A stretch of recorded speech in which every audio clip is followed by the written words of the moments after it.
Nej, men det är klart att det finns scener som jag är så här, fy fan vad jag suger.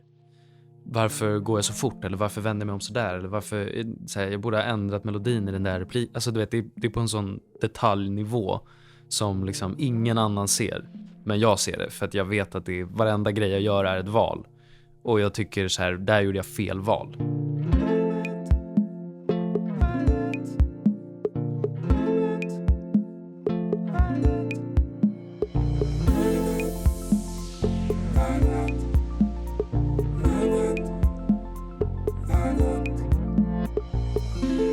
Ungdomen till trots, med sina 21 år tangerar Edvin Ryding rekordet till yngst gäst i Värvets historia. Har han jobbat i långt över ett decennium med höjdpunkter som Jönssonligan, Gåsmamman och Älska mig.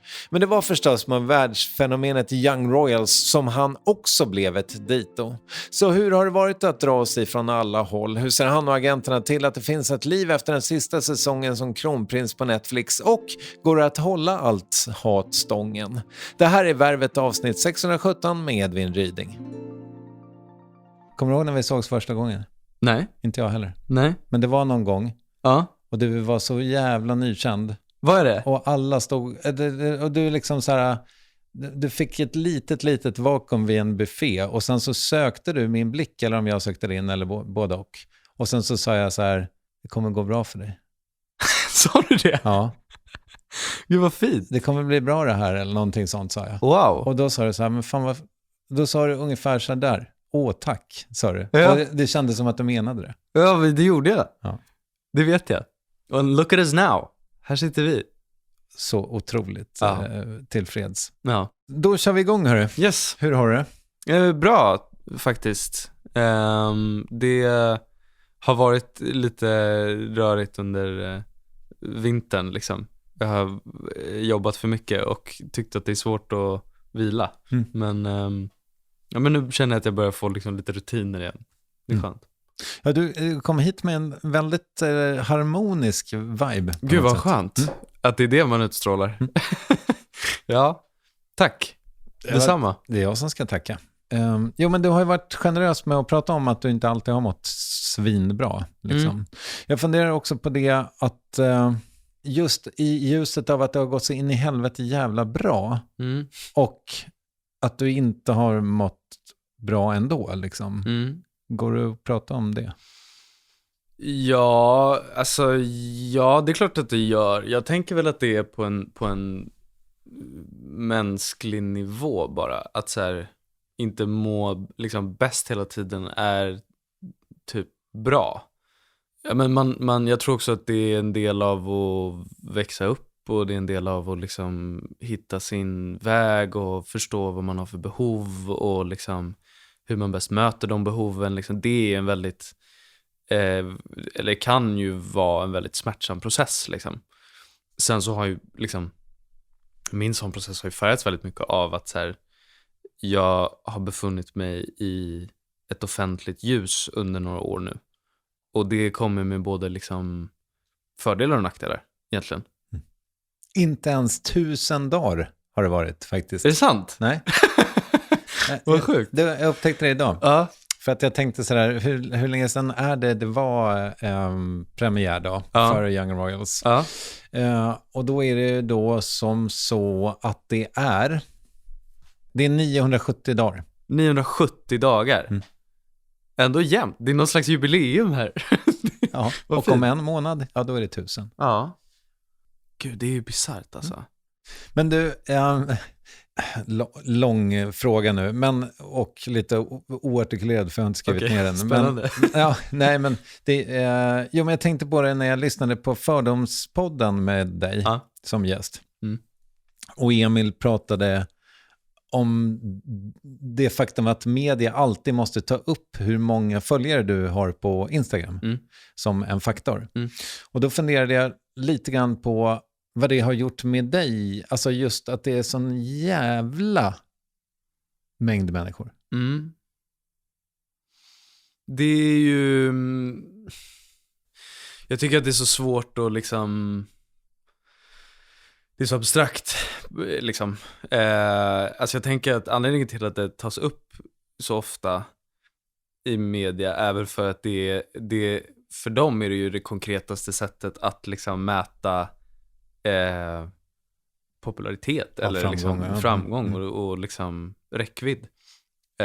Vilket det ju är. Men för mig så tycker jag att det är så svårt att se framför sig. Och det är inte så många gånger som jag liksom faktiskt har mött ens en bråkdel av de här människorna liksom på gatan. Liksom. Det är svårt att lösa. Ja, alltså jag stöter ju på liksom 1 och 1, 2, 3 och 3 liksom då och då. Sådär. Men sen har jag haft några upplevelser. Senast för någon vecka sedan när min kollega och vän Omar hade sin första solokonsert. Och det var på Cirkus, det var 1600 pers. 1600, det är ju, jag vet inte hur många procent det är, men det är ju faktiskt en bråkdel av liksom de som följer både mig och han. Och det var liksom hysteriskt. Och det var så vackert att typ få se de här människorna och se hur de är så engagerade och så liksom berörda av hans musik, men också liksom serien och ja, det är väldigt fint. Men jag kan inte riktigt greppa det. Och jag kommer ihåg för, vad är det nu då, 900 dagar sedan kanske då, så passerade jag liksom typ 1 miljon följare. Och jag pratade med Roshda Shekerse som har varit koncepterande regissör på Young Royals. Och jag frågade henne, jag sa, jag förstår inte liksom. Jag bara, hur kan vi ha hamnat här liksom? Det är helt absurt här.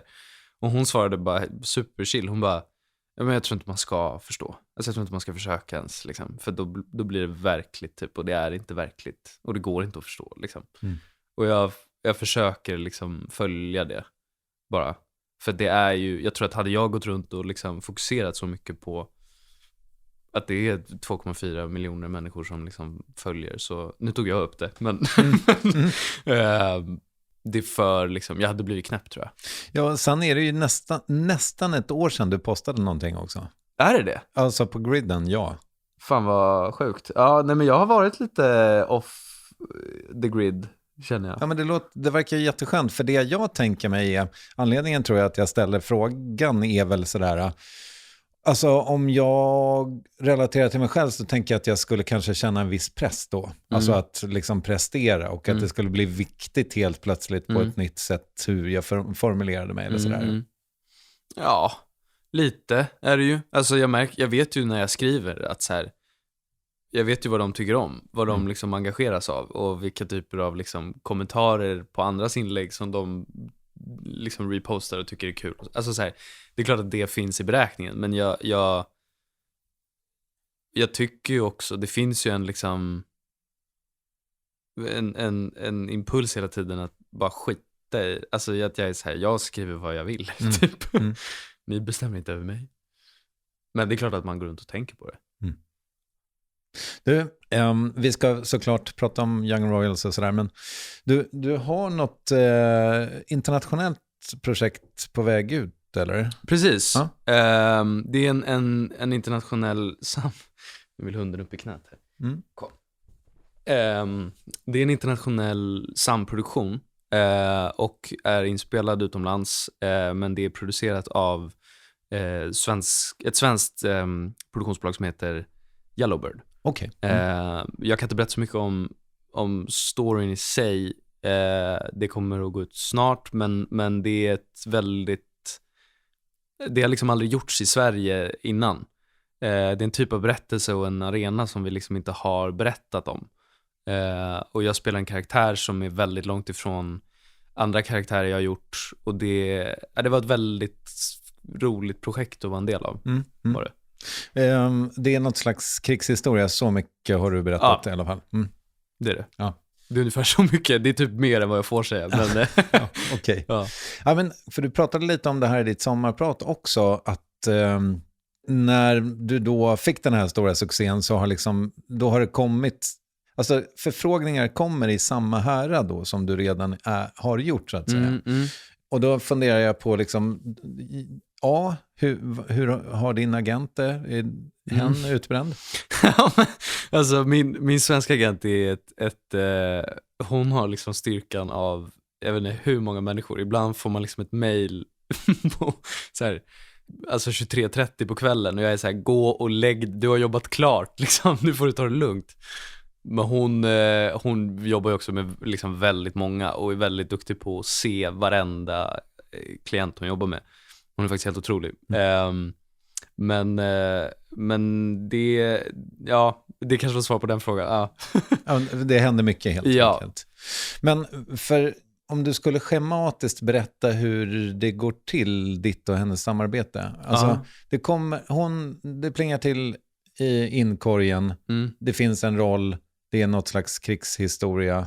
De tänker på dig. Vad händer sen? Nej men då, först och främst så vilket jag uppskattar med henne är ju liksom att vi är så här, men vad känner vi liksom, finns det tillräckligt mycket information att gå på liksom, känns det kul överhuvudtaget liksom. Ibland kan man liksom få fram någon form av treatment som man kan läsa liksom, och ibland kan man inte det, utan då får man bara liksom vara så här, okej, men det vi vet är liksom, det här är regissören, han är jävligt spännande liksom, så här, det är många som vill jobba med honom, han är väldigt liksom, vi tror väldigt mycket på honom, han kommer gå långt liksom, så här. Nej men så det är ett sätt för produktionen att liksom få en känsla för mig om de tycker att jag är rätt för rollen, men också en känsla, alltså det är en chans för mig att få en känsla för liksom vad som dyker upp i rummet, i karaktären liksom, också i samarbetet med regissören liksom, hur funkar det? Och då, när du går till provfilmningen, då har du liksom nått den där sidan som du fick med repliker. Alltså gud, det här kommer låta så jag har alltid haft väldigt lätt för att komma ihåg text. Okay. Jag tror att det är någon form av liksom fotografisk minnesgrej just, alltså det är specifikt till text, så ser jag det liksom framför mig. Om jag läser igenom den 2 gånger liksom, och sen så ser jag den framför mig. Jag lägger mer tid på att så här, hitta min väg in i det typ, och göra det lite svårt för castaren och regissören genom att göra små ändringar här och där liksom, och bråka om det typ. Okay. Vad betyder det att du gör din väg in i det? Nej men jag vet inte, jag tror att för mig är det viktigt att känna en sanning i det jag gör. Alltså att känna att jag tror på karaktärens beslut och ageranden. Ofta så är det ju väldigt välskrivet liksom. Det är bara att jag behöver hitta ingångsenergin. Alltså så här, börjar jag arg här eller börjar jag liksom frustrerad? Vad är grundkänslan? Varför sätts den här liksom harangen igång? Varför börjar han prata om det här liksom?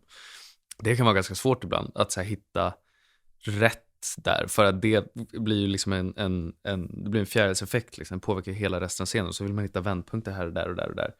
Och det är också typ det svåra med provfilmningar, eller om du gör det själv hemifrån, en self-tape liksom. Så det svåra är ju alltid liksom att man brottas mellan typ så här, vad förväntar de sig, och sen hitta en balans mellan vad de förväntar sig och vad de inte förväntar sig, för att man vill ju också sticka ut, och man vill också liksom vara så här, det här är vad jag kan tillföra liksom. Jag är inte här för att bara följa manus, jag är här för att liksom sätta min prägel på karaktären liksom. Och ibland, alltså det är ju kanske den mest frustrerande delen av att prova för någonting.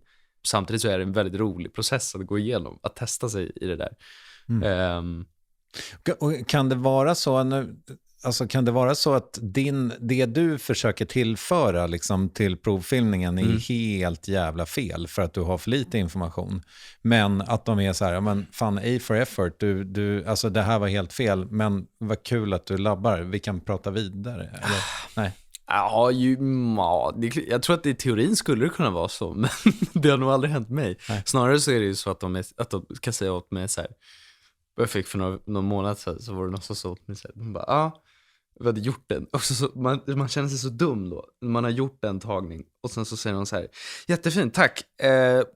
Skulle du kunna liksom inte gå ifrån manus så mycket? Typ, och man bara, förlåt. Nu har jag trampat någon på tån här. Men då är det liksom, det är klart att man kan gå in och ha, alltså det är ju bara naturligt att man går in och har en egen liksom ingång eller vision som inte matchar det de hade tänkt sig. Och då är det också ett moment att ställa om och vara så här, okej, men vad behöver ni då liksom så här. Och så det har tagit mig ganska lång tid att komma till den punkten där jag liksom, vad ska man säga, kräver att förstå typ, att man inte bara tar instruktioner och säger och så blir det fel och så är man kvar där i 1,5 timme och bara fattar inte, och då blir det inget av det liksom, utan att man är så här, nej men vänta, jag fattar inte, så här, är det här du försöker, är det här att ta sin egen plats i rummet typ. Det har tagit mig ett tag att komma dit, men jag känner nog att jag är där nu. Händer det även på set? Ja, gud ja. Okej. Gud ja. Det är många regissörer jag har jobbat med som jag liksom, alltså jag lärde mig, det var faktiskt också Rosta som lärde mig det, att vara så här, ställ frågor liksom så här. Jag tror att jag kan uppfattas som lite irriterande eller provocerande när jag gör det, när jag är så här, jag fattar inte vad du menar. Jag fattar inte alls vad du menar nu med din energi liksom. Jag fick den feedbacken nu från en regissör som jag jobbade med i höstas. Vi stod på liksom slutfesten och jag är så glad, alltså jag tycker han är otrolig och jag har tyckt jättemycket om att jobba med honom, men vi har haft våra liksom, där vi har clinchat och då sa han till mig, han bara, Edvin, du var, fan vad jag har stört mig på dig alltså, det är helt sjukt. Ibland har jag bara känt så här, gud vad han är irriterande, men jag har älskat att jobba med dig liksom, för att alltså sluta aldrig ställa frågor, för det testar mig också, alltså det testar mig som regissör, jag utvecklas av det liksom, så att jag vet ju att det är en bra grej, men Och idag är du och Sigge vänner? ja, jag och Sigge är vänner. Jag gissade rätt. Nej, men det var faktiskt inte det här jag pratade om, men vi har också haft våra liksom inte duster, för han är en väldigt inkännande och öppen person, men det har ju varit alltså det samarbetet var ju annorlunda för att han var så inlyssnande i stunden. Kan han vara så liksom öppen för att han har fel. Sen är han envis som fan, men det är också en styrka han har, att han står på sig liksom. Men det tar ju ett tag innan man kommer fram till liksom rätt väg att gå i scenen. Men ja, vi vänner. Ja, härligt. Ja. Så, du gör bra ifrån dig på provinspelningen. Vi är kvar på hur ditt samarbete med din agent ser ut. Vad heter hon? Jenny. Okej. Så, sen så är det hon som får... beskedet liksom.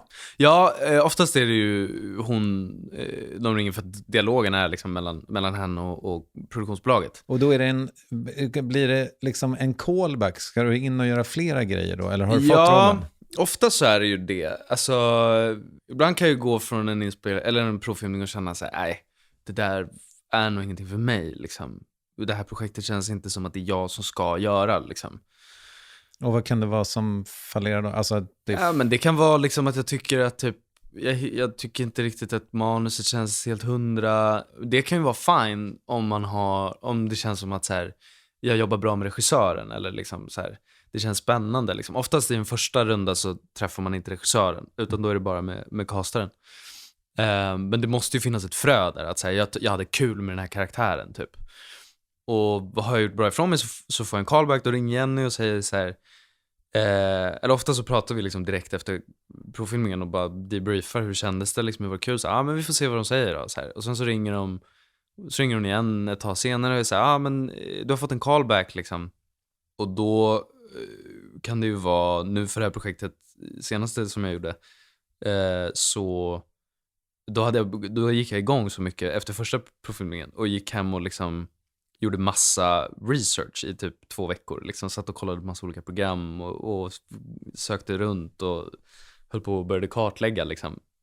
Jag hade inte ens rollen, men jag var så här, jag får bara bestämma, det här är min liksom, jag måste fortsätta så här. Och så ringde Jenny och så berättade jag det, och hon var så här, gud vad kul, för du har fått en callback liksom. Och då skulle jag träffa regissören och känna hur det var. Då kommer jag ihåg, jag hade ett så konstigt, så här, det brukar liksom inte hända. Jag brukar kunna hålla mig från att bli nervös inför provfilmningen, men just inför den här callbacken så var jag så här, jag körde från Nacka där jag bodde då till Frihamnen liksom, och höll på, alltså jag blev ganska rädd, för jag hade ett sånt här, det kändes som att jag typ fick feber, för att jag blev så här, jag var så otroligt laddad liksom inför, och det är så kul när man hamnar där, för då vet man också att så här, okej, men det här är något som jag bryr mig väldigt mycket om liksom. Det här är ett projekt som jag känner att jag måste göra liksom.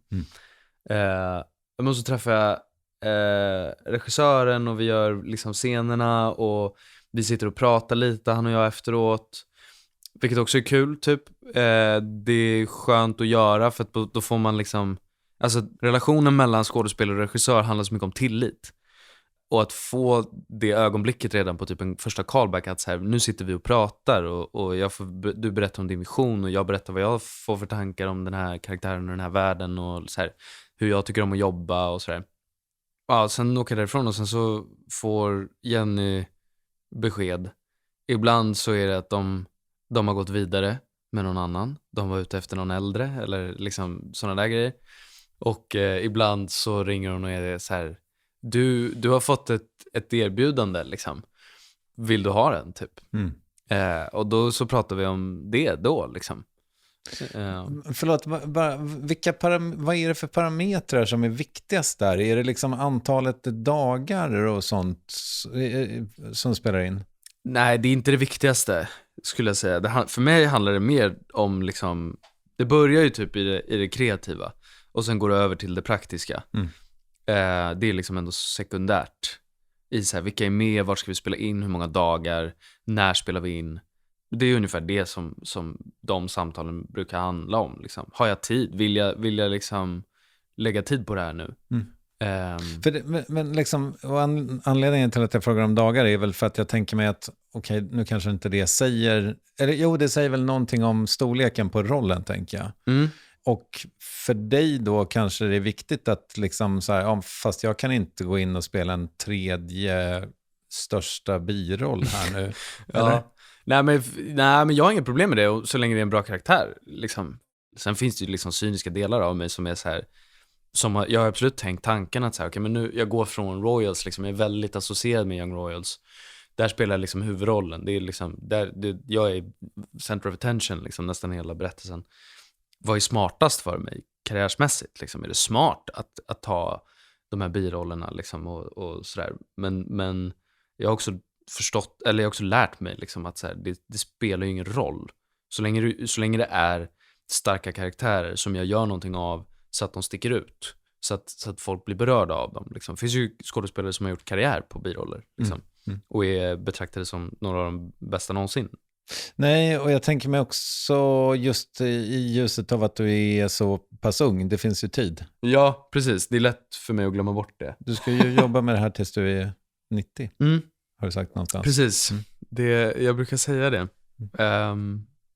Jag vet inte varför jag säger det så ofta, men det är väl mer för min egen skull. Men för att lugna mig själv. Men det är ju en målsättning jag har egentligen, bara. Att så här, hålla på med det här så länge som möjligt och göra så mycket som möjligt. Och då spelar det inte så stor roll om jag gör, alltså jag kan inte, det är helt orimligt att göra huvudroller hela vägen liksom, utan det finns så mycket som jag inte har gjort än. Och jag känner ju nu hur jag är väldigt otålig och hur det liksom, jag känner mig desperat efter att så här, jag måste göra annat. Jag måste liksom måla jättebrett med penseln liksom. Alltså för att så här, jag måste bort från Royals. Jag vill inte vara skådespelaren som liksom resten av mitt liv är associerad med Young Royals. Jag vill inte vara skådespelaren från Young Royals, utan jag vill vara skådespelaren bara. Han där som är så bra. Att göra massa olika roller och karaktärer liksom. Men sen, alltså, det är klart att jag har tid att göra det liksom. Men det ska ju göras också. Du sa förut, din svenska agent, det betyder att du har någon utomlands också, eller flera? Nej, jag har en agent, eller de är ju liksom ett team, men det är en brittisk man som heter Matt, som är väldigt gullig, men han sitter i LA, jobbar för ett bolag som heter CIA. Hur har det gått för honom hittills? Är strejken över? Strejken är över. Alla strejker är över. Ja, precis. Alla strejker är över. Men jag har ju varit där sedan hösten 2021. Och jag har inte filmat där än, men steg för steg så försöker man ju liksom bevisa för dem att så här, jag har någonting att komma med. Liksom, så här, jag kan göra roller här. Kom ihåg mig, typ. För att det är en tanke som slog mig för inte alls länge sedan. Att så här, man tänker så ofta att så här, bästa skådespelaren får rollen.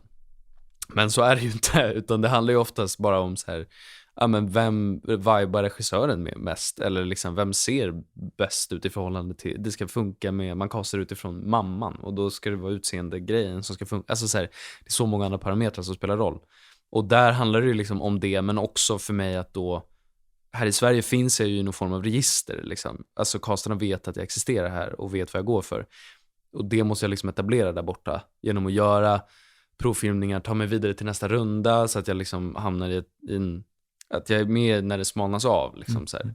Och den processen är jag väl liksom mitt uppe i. Men det känns fortfarande som att mina agenter tror på mig och vill liksom ha kvar mig. Men hur är det att göra de här self-tapesen då? Ja, det är tufft på många sätt. Alltså, grejen med self-tapes är ju att så här, man måste verkligen lära sig att tycka att det är kul. Och man nöjer sig ju sällan. Alltså man kan ju hålla på hur länge som helst. Men det är också jag har pratat med kollegor i min ålder där vi liksom bara bestämt oss för att så här, fan, man ska bara skita i liksom allt vad som heter regler när det kommer till self-tapes. Alltså det gäller bara att typ sticka ut, bara göra något galet, ta in något prop som är liksom helt, någon rekvisita som är liksom jätteoväntad eller någonting. Bara för att så här, sticka ut, alltså så här, fäst dig själv på näthinnan hos dem liksom. Då tar du i alla fall vidare. Det är liksom, alltså, ja, jag vet inte, det kan vara så dränerande ibland att gå och tänka på så här, vad vill de ha? Vad har du haft för galen prop i dina self-tapes? Så jag har inte vågat ta ut svängarna där så mycket, men jag kommer ihåg någon self-tape jag gjorde som jag faktiskt fick en callback på. Då var vi bara så här, fan, bara behöver få in någonting. Så bara, jag får käka någonting typ under hela liksom scenen så här. Det är skitbra, för det är också ett så här grepp som ger karaktären makt i scenen, om du liksom håller på med någonting. Det heter någonting, det heter typ så här stir the tea eller någonting. Att om du har någon som liksom, en karaktär som går runt och liksom rör i tekoppen, genast så blir den väldigt mycket mer liksom i maktposition. För att den inte är lika typ emotionellt engagerad, utan den kan den är trygg i sig själv och är så här, so you slept with my wife, didn't you? Alltså du vet. Wow. Och det visade sig funka, för jag fick en callback. Men sen, jag tog mig inte vidare från callback. Men ändå. Ja, synd. Ja. Men du, när du pratade förut om vilka parametrar som liksom spelar roll i regissörens ögon sådär. Ja. Alltså de här surt förvärvade 2,4 miljoner följarna måste väl ändå liksom vara ett slags valuta också, eller? Ja, tyvärr gör det ju nog det. Inte så mycket för en regissör, tror och hoppas jag. Men det gör nog det för bolagen, för att kanalerna är ju väldigt liksom, de räknar in typ alla parametrar liksom. Och en av dem handlar ju om liksom räckvidd och marknadsföringsmöjligheter liksom. Och där så är det klart för dem att det är en fördel att jag har en stor följarskara liksom, och kan hjälpa dem marknadsföra det. Men villkoras det liksom att, ja visst du får rollen, men du måste posta så många stories, eller? Det kan det göra. Ja, det kan det. Det kan det göra. Ibland kan man fan bort det. Men det kan det göra liksom. Men jag tycker att det är lite, alltså det är klart att det känns synd att det ska spela roll. Apropå att så här, den bästa skådespelaren får rollen, så det är ju faktiskt en parameter som spelar roll. Och det vet jag att så här, jag har vänner som har jobbat bakom, som vet att så här, när de sitter och diskuterar cast, så i infon under bilderna så står liksom typ följarantal på Instagram, och att det faktiskt spelar roll. Det är ju lite synd, för att så här, det finns ju en sån, alltså jag som liksom filmfantast njuter ju så mycket av att, alltså man kan tycka så mycket om att hitta en film som man vet ingenting om någon som ligger bakom den. Det är bara en film som liksom typ landar i knät. Sen visserligen så hittar man den genom att den typ är Oscars-nominerad, men någonstans så landar den ju i knät hos någon, för att så här, word of mouth typ. Förstår du vad jag menar? Ja, 100%. Men du, det här med att du vill göra så himla mycket, är det liksom, har du för lite, tycker du, arbetsdagar ändå? För du sa alldeles nyss också att du hade jobbat för mycket under vintern. Ja, alltså det här är ju, jag framstår ju som lite galen liksom, eller som att jag har som att jag väntar på någon diagnos eller någonting, men förra året var liksom förra året var väldigt intensivt. Jag påbörjade 4 projekt, eller jag gjorde 3 och påbörjade ett 4:e liksom, på ett år. Och det är väldigt mycket och väldigt många dagar. Och det är ju väldigt liksom krävande. Jag var väldigt trött och utbränd under liksom vintern nu. Och hösten egentligen. Och så det är ju så här, det var för mycket. Men samtidigt nu när jag då liksom inte filmar lika mycket, eller inte har lika mycket att göra, så är jag ju rastlös. Och är så här, vad gör jag mina dagar nu liksom så här? Och jag klarar liksom inte av typ att bara ligga hemma och kolla på någonting en hel dag heller. Utan jag måste ha någonting att göra. Men jag är också medveten om att det är någonting som jag verkligen behöver jobba på, för så här kommer mitt liv att se ut. Det kommer vara, så är det att vara liksom frilansande skådespelare. Att man har perioder där det är jätteintensivt och sen har man perioder där det inte är någonting. Och de perioderna kan ju pågå hur länge som helst. För evigt, om man har otur liksom. Men jag har också insett att så här, eller det har min terapeut hjälpt mig att inse, att det liksom, jag har så höga krav på mig själv att prestera hela tiden, även i vila.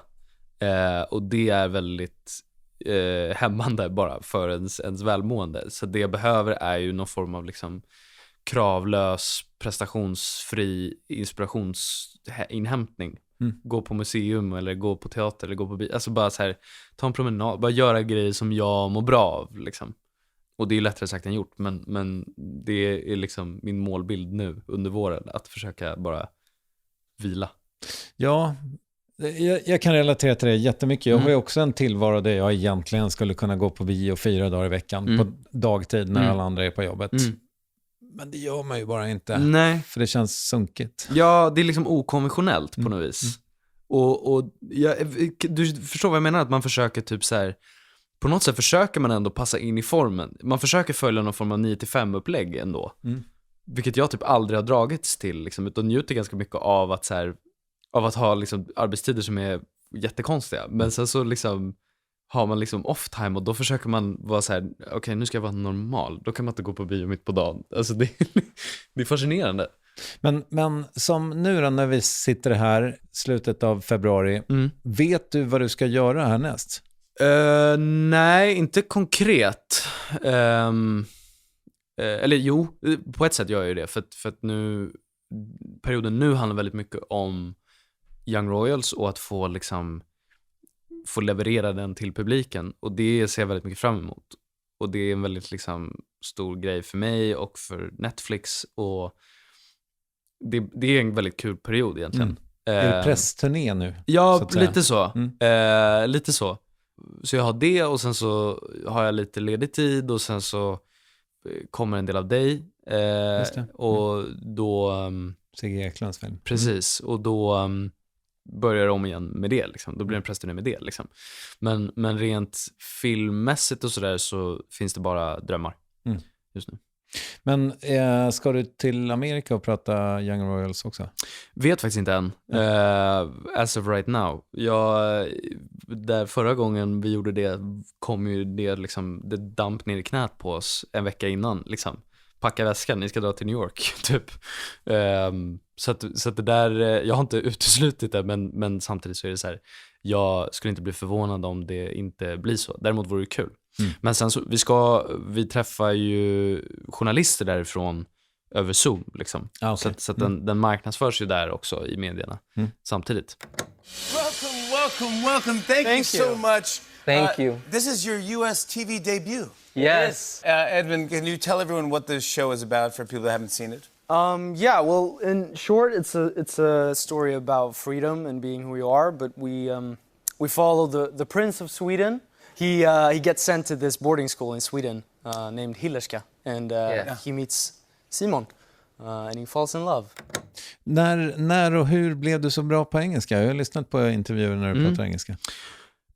Jag vill minnas att jag nästan alltid har varit, alltså jag hade ju en period som många andra barn där jag och min stora syster liksom gick runt och pratade låtsas engelska hemma, vilket ju är väldigt kul. Men egentligen sen jag typ lärde mig prata och gå, tror jag, så har jag varit ganska liksom showig eller uppmärksamhetssökande egentligen.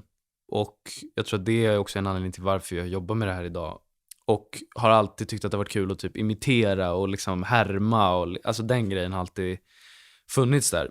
Och jag var ett stort Harry Potter-fan som barn. För att jag hade en lång period där när jag pratade engelska så pratade jag med en brittisk brytning. Eller med en brittisk accent liksom. Vilket jag tror var ganska irriterande för ganska många. Man kan ju tänka sig någon liten liksom 12-åring som gick runt och lillgammal liksom. Men det gjorde jag också. Gjorde du? Genom hela gymnasiet. Är det sant? Mm. Ja, men då skönt. Då var jag inte ensam. Min pappa var engelsklärare, det kanske var därför. Ja, jo i och för sig. Ja, det hade inte jag. Nej, men jag tror att jag bara härmade liksom den där brittiskan.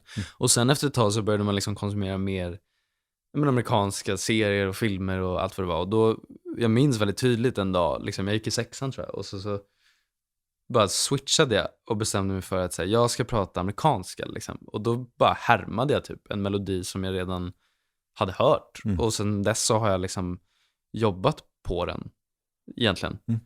Sen allt eftersom så har man liksom lärt sig teorier bakom det. Alltså i satsmelodier och liksom att säga, men man går ner på slutet och liksom, eller upp eller vad man, allt sånt där. Kul. Det verkar som att, alltså det skulle väl vara en kul del av, alltså att få filma mer i Amerika kanske. Ja, precis. Att få utveckla engelskan. Ja, men jag känner ju att det är på väg liksom. Jag kommer ju göra det förr eller senare. För mig känns det mer som en fråga om när. För att jag vet att jag har vad det krävs rent liksom, alltså språkmässigt absolut, men också hantverksmässigt. Alltså jag är motiverad till att jobba bara, och det har slagit mig att så här, men jag kommer ihåg de här alltså möten man har haft med typ regissörer, producenter och rollsättare där borta, hur jag så här, inför är så nervös, och man är så här, okej, nu händer det liksom, nu ska jag ha ett möte med en amerikansk regissör liksom, det är världens grej så här. Och sen så har man mötet och det är som att prata med vilken annan liksom kollega här i Sverige som helst, för att det är samma anknamn på många sätt liksom. Vi jobbar med samma sak. Sen är det jävligt mycket större där borta, men det är ju ganska lugnande att man förstår att så här, men det här är ett konstnärligt samarbete som vilka andra samarbeten som helst här i Sverige liksom.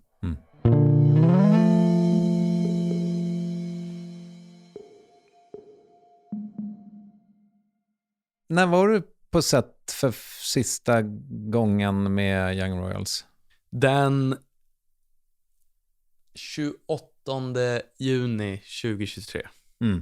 Okej. Så 8 månader sedan ish då. Ja. Och hur många dagar det här jag hade koll på det. Ja. 270. Ja. Nej men och nu liksom nu är det klart.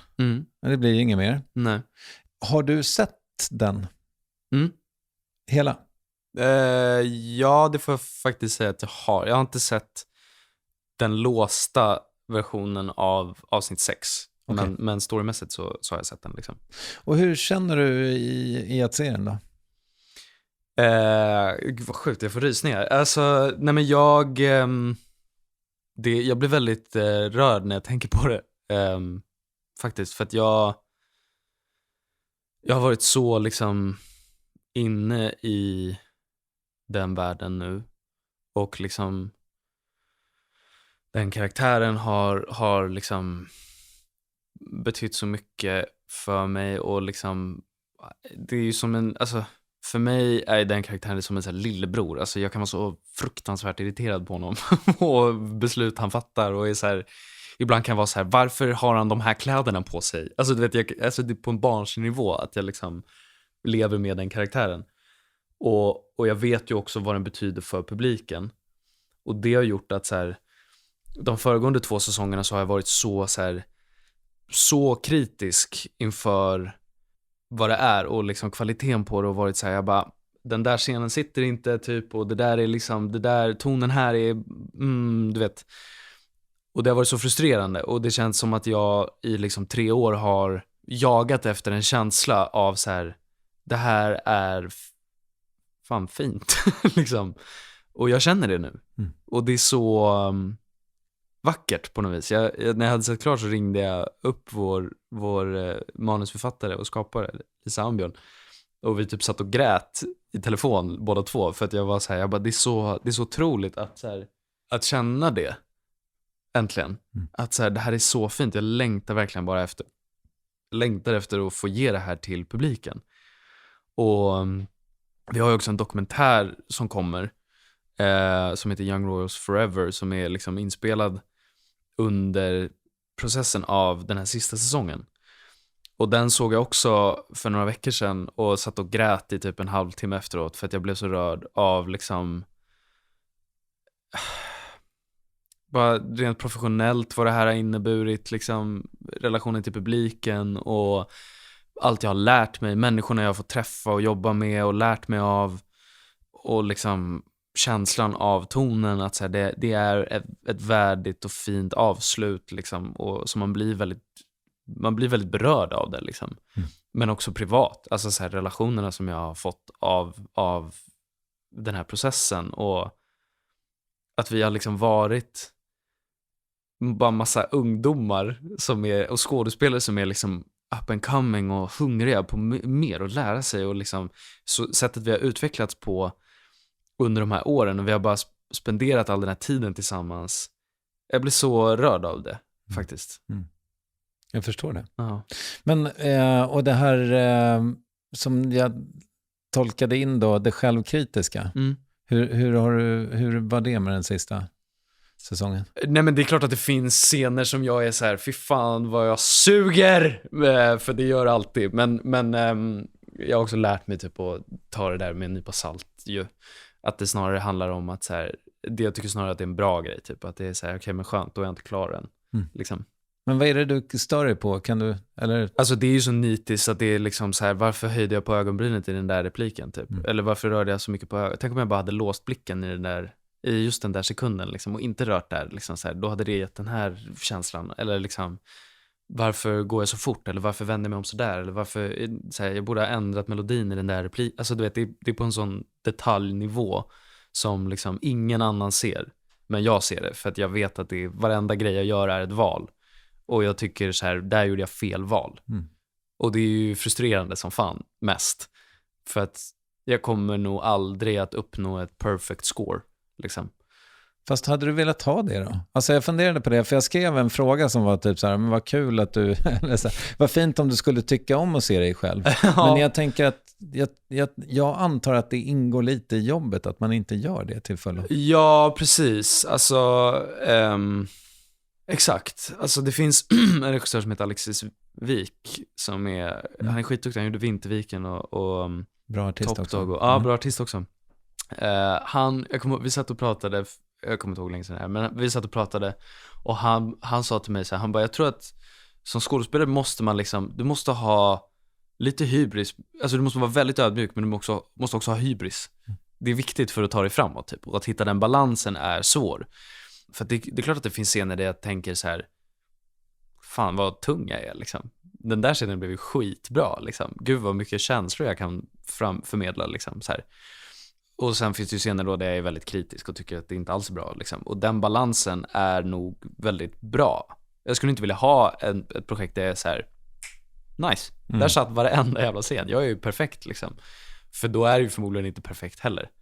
Alltså det är ju också, det känns skönt att vara medveten om att så här, det är upp för tolkning liksom. Vad som är starkt och inte. Det är saker som en person tycker är skitbra, tycker någon annan suger. Alltså så kommer det alltid att vara typ. Och jag är liksom väl medveten om att min åsikt om det är ganska frikopplad från publikens liksom. Värst är det ju när självmedvetenheten kommer liksom i skapandet. Ofta så kommer det ju det här när man ser tillbaka på det, när man ser det färdigklippta liksom. Men då och då så dyker det liksom upp på set. Och det är så frustrerande. Då är man ju liksom, då mår jag så dåligt. Vad gör du? Ja, men jag vet inte, jag är mest liksom frustrerad typ. Och jag går runt och så här ursäktar mig själv. Jag hade en sån upplevelse i höstas som jag skulle göra en scen som jag bryter liksom ihop i den här scenen. Och den är väldigt tekniskt svår för att jag börjar på en väldigt glad plats och sen tvärvänder det liksom, och så blir det ett totalt sammanbrott liksom. Och jag hittade inte in liksom. Alltså jag hittade inte jag blev liksom inte berörd av det bara. Och det var så frustrerande. Det mest frustrerande var alltså så här, jag kunde liksom inte framkalla tårar i scenen, i tagning.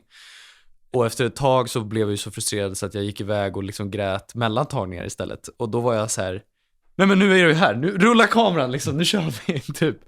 Men då var det borta igen liksom. Och då, jag kommer ihåg hur jag gick och ursäktade mig, jag bad om ursäkt till typ regissören. Jag bara, förlåt, jag kan inte ge dig det du vill ha här liksom. Och han sa ju åt mig att så här, sluta be om ursäkt liksom. För han stod och grät liksom, och jag kunde inte förstå varför. Jag var så uppe i det att jag var så här, jag kunde inte förstå varför. Det var bara väldigt frustrerande. Och sen när vi var klara så kommer jag ihåg att så här, då var jag ändå så här, då, till slut fick jag ju bara nöja mig med att så här, de är nöjda. Jag kommer nog aldrig bli nöjd med den här scenen. Och det blev inga tårar? Nej, jag tror faktiskt aldrig att det blev det. Men ja, jag hittade andra sätt att typ förmedla det på, tror jag. Det var bara att det inte var det jag hade sett framför mig. Problemet var ju att vi hade pratat sönder den här scenen inför, i typ en vecka innan. Och då hade jag en sån tydlig bild av vad jag ville att den skulle vara. Och så blev det för höga krav och då kunde jag inte göra någonting av det. Men sen så kommer jag ihåg när vi hade precis liksom rappat för dagen. Och så satt jag liksom helt typ nedbruten liksom. Och var så besviken på mig själv. Och sen så min medskådespelerska som heter Theodora, hon bara, you know, as actors we cannot always feel every feeling all the time. We cannot do that. That's not our job. Sometimes we just have to pretend. And apparently you're very good at pretending. Sån. Och jag bara, jo, bra poäng liksom. Det är faktiskt det handlar om ibland. Man kan inte känna varje känsla. Man kan inte alltid ha en koppling till varenda emotion som man ställs inför. Det är omänskligt, för ingen människa har upplevt så mycket liksom. Och då måste man bara lära sig att låtsas liksom. Fake it till you. Make it, exakt. Men du pratade ju om det här också i ditt sommar, om den här tiden när allting förändrades och sådär. Fan, nu bytte jag ämne, inser jag. Jag trodde att det handlade om samma sak. Jag svävar iväg på grejer hela tiden, kör. Nej, men att liksom när allting förändrades hur som helst då, alltså i efterhand så här, hade någon kunnat förbereda dig på det? Jag vet att du sa i sommarpratet typ att någon sa att allting kommer förändras nu. Men det betyder ju ingenting, tänker jag, förrän man känner att oj, allting förändrades. Nej, exakt. Alltså det var ju min förra agent som sa det till mig någon kväll innan, så sa hon bara, du förstår att allting kommer förändras nu. Och jag blev så rädd av det, kommer jag ihåg. Jag bara, fan, säg så till mig. Det är jätteobehagligt. Men nej, jag tror faktiskt inte att någon hade kunnat förbereda mig på det. Alltså, eller jo, i och för sig, och det skulle väl vara jag själv då. Om jag hade gått in med inställningen att så här, det här kommer bli en världssuccé liksom. För att jag jobbar liksom utifrån att så här, vad är min sanning i den här scenen specifikt? Utifrån den här känslan, utifrån de här förutsättningarna liksom. Typ med Young Royals då, att så här, där säsong 1 så var det så här, hans förutsättningar är han är i desperat, han är på jakt efter liksom frihet typ, och att få liksom han utnyttjar väldigt mycket det här med att han är liksom second in line och kan gå ut och festa och sådär. Och sen så gör han det då, han passerar en gräns som gör att hovet trycker tillbaka honom, och liksom det är typ förutsättningarna han kommer in till Hillerska med. Han är väldigt frustrerad och arg och liksom så här, det är därifrån det börjar, och då liksom så här jag måste utgå från den sanningen, inte så här, vad kommer publiken att typ tycka är fett liksom, är det här en fet scen så här, jag tror inte att jag kan jobba så, i alla fall inte med den berättelsen. Nej, och sen tänker jag mig också att, jag menar, en regissörs jobb är väl att liksom, eller det är väl inte kanske regissören per se, men de inspelningsledaren då är väl att liksom, okej, vi tar bort alla som inte behövs i den här scenen för att liksom skådespelarna ska kunna slappna av. Om man då trycker in 2,4 miljoner pers i studion, exakt, så att säga. Exakt, verkligen. Då, det blir svårt kanske. Det blir skitsvårt. Prestera. Ja, särskilt då, alltså det hade blivit svårt. Obs, det är fler än 2,4 miljoner som har sett Young Royals. Jag förstår det. Men det hade också varit svårt typ säsong 1, för då hade det ju varit som att man hade föreställt sig liksom 2,4 miljoner hypotetiska personer. Alltså som att så här, det skulle kunna vara 2,4 miljoner. Alltså så här, det är ju knäppt. Men där var ju utmaningen typ säsong 2, att så här, då finns det ju på riktigt de här människorna. Och då måste man liksom, jag kommer ihåg hur aktivt jag jobbade med att så här, hålla det ifrån mig liksom så här. Och vid det, alltså där säsong 2 så kom de ju dit också. Folk reste till Sverige för att säga hej och liksom besöka inspelningen och sådär. Och jag kommer ihåg att det var liksom en svår process att navigera sig igenom liksom. Men det att ha gått i, alltså nu inför säsong 3 så var det ju skönt att ha typ båda de erfarenheterna. För då var det så mycket lättare att typ fokusera på rätt sak när vi skapade liksom den här sista säsongen. Gensvaret verkar ju ha varit helt sinnessjukt såklart. Och att er serie faktiskt har spelat jättemycket roll för massa människor, har du berättat och sådär. Har liksom bland alla de här 100,000-tals liksom DM:en som jag antar har ramlat in, har det varit alltså har det funnits någon så här homofobi, något hat också? Gud ja. Ja, okej. Gud ja. Ja, det gör det. Ja. Jättemycket. Alltså det finns ju väldigt mycket. I början var det väldigt mycket sockersött, kommer jag ihåg. Då var det mesta liksom en bliss av bara så här fantastiskt liksom. Gud vad otroligt det här är. Och folk sa vilken otrolig berättelse och det är så vackert och sådär. Och jag kände så här bara wow, alla älskar det liksom. Och sen så allt eftersom så har man typ blivit lite påmind om onskad som finns i världen, om man ska vara sån liksom. Och det är ju väldigt besvärligt för att så här, jag genomgår ju perioder där det berör mig väldigt mycket och där jag släpper in det liksom. Och sen har jag perioder där jag bara kan hålla det där borta liksom, och låter det inte röra mig i ryggen liksom. Men jag tycker typ att det jobbiga är hur det berör, alltså det jag mår sämst av är hur det påverkar liksom människor runt omkring mig liksom. Okej. Att folk runt mig skulle liksom vara så narcissistiska och liksom självupptagna att de typ utnyttjar vår vänskap för att få uppmärksamhet. Förstår du vad jag menar? Att så här, ja, det är bara vidrigt typ, för att folk gör det ju för att få uppmärksamhet och de är ju bra på att hitta liksom ömma punkter att trycka på. Och jag tar liksom ansvar för det, och det känns som att jag liksom utsätter folk i min närhet för det, och det är liksom bara inget roligt egentligen, särskilt inte när man då är i sådana perioder där man liksom låter det där komma åt den.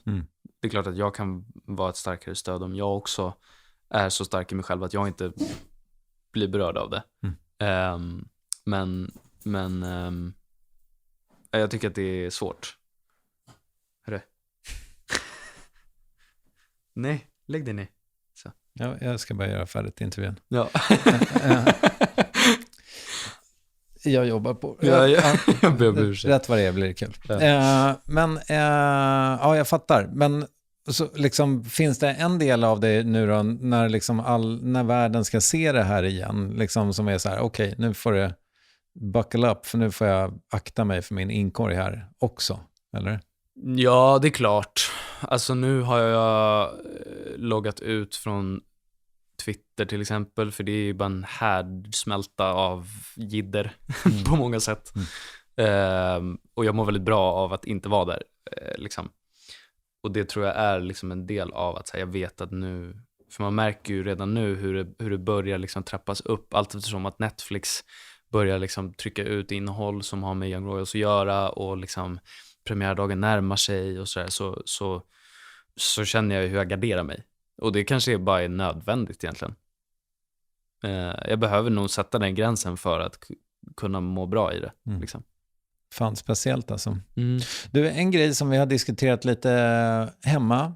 Jag vet inte riktigt hur det började, men det finns ju liksom, kanske framförallt i Amerika, någon slags diskussion så här, ska straighta skådespelare spela homosexuella, eller ja, det är väl primärt det handlar om egentligen. Har du liksom fått den kritiken också? Det har jag. Och hur har den varit att bemöta? Svår på vissa sätt, men också väldigt enkel. Alltså, jag vet inte, mycket av, det fanns en period, nu är det inte så lika mycket längre, men jag blev anklagad för queerbaiting. Är du bekant med det? Nej, men jag tror jag fattar ungefär vad det Ja, att man skulle då liksom låtsas vara queer för att typ attrahera en queer publik liksom, och få fler följare eller publik, alltså så här.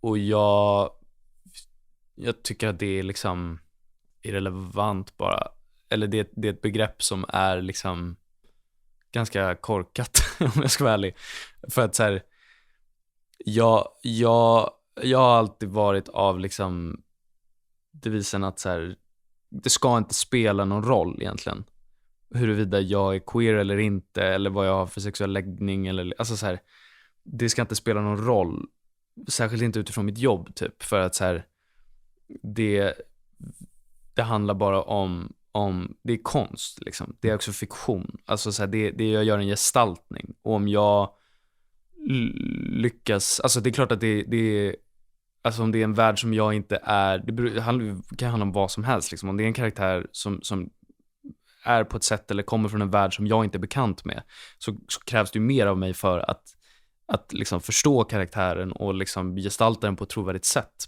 men det ska ju inte liksom betyda att det ska ju inte ogiltigt förklara konstverket bara för att jag liksom inte kommer från den världen från början liksom.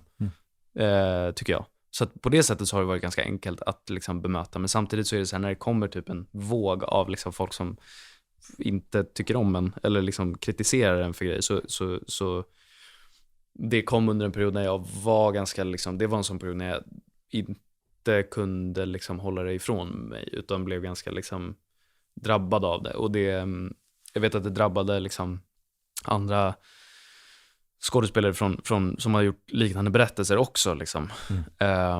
Och det var ganska, alltså på ett sätt lite så här skönt att kunna bolla det med någon. Det är också lite rövig stil kan jag tycka, att lägga det på dig på något sätt. Det är väl, alltså, du fick ju rollen så att säga. Ja, precis. Och det har aldrig liksom handlat om, också berättelsen i sig handlar inte om, problemet för Wilhelm är inte att han är queer. Problemet är att han kommer ifrån förhållanden som liksom, och traditioner och en historia som förbjuder honom från att vara det. Liksom. Så det har liksom, från början när jag gick in i projektet så har det liksom aldrig varit en parameter som har spelat så stor roll egentligen. För mig så tyckte jag tyckte det var svårare typ att hitta in i liksom den där kungliga världen, att liksom knyta an till den på något vis. Men du gör det bra. Tack. Ja. Du, har prinsen lagt på sig lite muskler till säsong 3 eller? Ja, det har han. Han har det, va? Ja, ja det har han. Ja. Det var ju för ett annat projekt liksom. Alltså jag visste redan i början av förra året att så här, jag hade ganska mycket jobb att göra. Och då var det bara enklast så att så här, den tiden jag hade för att typ förbereda mig inför det projektet som jag behövde bygga upp muskler inför, det låg där inför Young Royals liksom. Så då, och det gick ganska fort, kommer jag ihåg. Nu har de försvunnit lite grann, men då var jag ju bara liksom, ja, jag kommer ihåg att jag hade en dialog med producenterna och de var så roliga, för de uttryckte det som så här, ja, men det, så länge du inte blir för stor. Och jag var så här, jag bara, ingen risk liksom, jag är en ganska tanig person. Men ja, det stämmer. Kul. Du, nu ska vi bara se här. Jag ska ställa en följdfråga som både du och lyssnarna har glömt att det gick att ställa en följdfråga kring. Men du nämnde din utbrändhet för 20 minuter sedan. Ja. Hur håller du den i schack, och vilka är dina varningssignaler och sådär? Det är ju egentligen ganska liksom som många upplever, alltså den här stressen som typ aldrig lägger sig. För mig dyker det upp i typ när jag sover, att jag märker typ, jag kan vakna av att så här, jag repar i sömnen. Alltså jag repar morgondagar senare i sömnen liksom. Det hände när vi gjorde säsong 1 på Young Royals också. För att jag är i regel ganska aktiv i sömnen, liksom pratar väldigt mycket och så här, jag har gått i sömnen många gånger och ibland kan jag så här, men bara typ att det brukar börja med att jag liksom börjar så här i sömnen gå runt och typ städa eller dona, fixa liksom så här. Och jag gör det på konstiga sätt. Jag går typ ut i hallen, hämtar nycklarna, lägger dem i fönstret i sovrummet typ. Eller jag liksom flyttar på någon kudde dit eller liksom, alltså jag bara håller på och grejar liksom så här, för att jag kommer inte ner i varv typ. Så det brukar börja där, sen försämras mitt minne och sen så är jag bara liksom inte pigg typ, och jag liksom behöver liksom vila hela tiden mellan liksom så här tagningar typ. Jag hade någon inspelningsdag för några veckor sedan där jag tror jag tog alltså säkert 5 naps under en och samma inspelningsdag liksom, för att jag bara känner att jag behöver, men det är också en grej som jag har alltså det är också en metod jag har som jag har börjat anamma, för att förut så höll jag mig bara mer aktiv. Jag bara fortsatte, jag gick bara djupare ner i det. Nu ser jag till att typ ta tid åt att vila. Att på lunchen då, vanligtvis brukar jag kanske ta ganska mycket socialt ansvar, liksom sitta, du vet man snackar med folk hela lunchen och sådär. Men nu så typ, jag käkar och sen så går jag och vilar någonstans. Och det är ju bra liksom att kunna göra det under tiden. Men i de här off-perioderna liksom, när jag inte har lika mycket jobb, då är det ju svårare att hantera, för att jag känner typ, det blir ju en krock i att så här, jag vill göra så mycket, jag vill hålla igång, men jag vet att jag inte borde och jag orkar inte. Det är skitsvårt att ta sig upp på morgonen, och det är ju bra nu när man har hunden, för då sitter han och gnäller och vill gå ut och kissa liksom. Men jag har blivit bättre på att hantera det när jag är mitt uppe i det liksom, att överleva i stunden, men att typ återhämta sig från det är svårare. För att jag tycker typ också någonstans att jag behöver en balans mellan vila och aktivitet. Men den där aktiviteten måste liksom handla om, jag hade en psykolog för flera år sedan som hon kallade det för plusaktiviteter. Att så här, grejer, man gör grejer som ger en energi bara. Liksom. Snyggt. Ja, så det är viktigt. Vad gör du och din terapeut nu för tiden? Jag har sessions. Nej men nu är jag hos en terapeut som jag tycker väldigt mycket om. Hon är skitduktig. Hon är väldigt rak med mig och förstående. Och jag går hos henne typ en gång i veckan. Och det ibland liksom så här, jag tycker ibland återigen liksom, jag har perioder som är där jag typ går dit och det känns som att jag pratar om samma grej hela tiden typ med henne. Och det är skönt för hon har tålamod nog att liksom återupprepa sig. Och ibland så har jag liksom gånger när jag går dit och jag kan uppskatta de gånger när jag går dit och typ sammanfattar resan jag har gjort. Att typ bara rewinda och kolla tillbaka och bara, men kommer du ihåg hur det var när du började gå hit typ? Tänk allt du har varit med om, allt du har lärt dig. Så som du hanterar den här situationen nu, så skulle du inte hanterat den för typ 1,5 år sedan. Och det är väldigt skönt. Och ibland går jag dit med så här jättesmå problem som är väldigt stora i mitt huvud. Och sen när vi är klara med vår timme, då sitter jag och garvar åt det typ. Och det är väldigt skönt. Fint. Du, hur långt sträcker sig din horisont? Vad vet du om din framtid? Just nu sträcker den sig ju typ fram till sommaren egentligen. För att det är också en bransch som är i lite liksom, den är i lågkonjunktur liksom. Så det är inte så mycket som görs. Men eller, det är lite svårt att säga. På ett sätt sträcker den sig fram till sommaren, på ett sätt sträcker den sig fram till att jag är 90 liksom.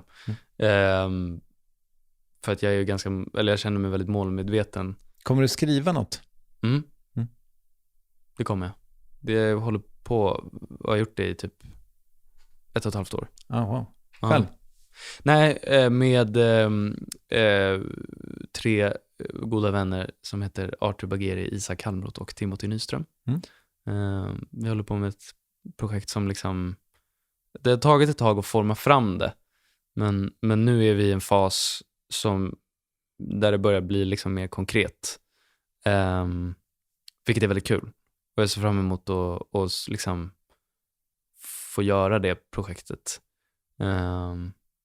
Hela den typ delen av det, alltså att skriva, tycker jag är så omtumlande. För att jag ställer typ högre krav på mig själv, konstigt nog, i det. Trots att jag typ, alltså jag har ju liksom aldrig gjort det förut. Men jag ställer mycket högre krav på mig själv i det än i mitt skådespeleri. Så att det blir väldigt liksom omständigt, och jag är så här, nu måste jag typ en sån här period när jag inte filmar lika mycket, så skriver jag mer, och då är jag så här, nu måste jag komma på någonting här, och då kommer man ju aldrig på någonting liksom. Men jag försöker också ha lite tålamod med att så här, det kommer att bli bra. Och ni är ju en konstellation, låter det som. Ja, precis, så vi har ju varandra i det, vilket är väldigt skönt. Har ni fått cash? Inte produktionscash, men utvecklingscash. Alltså från produktionsbolag har vi det. Spännande. Nu kanske man ser något 2025. Ja, hoppas det. I alla fall någon form av pressrelease om att det är på gång. Okej. Det är målet. Du, enjoy the ride nu då. Tack, det ska jag. Tack för att du kom. Tack själv.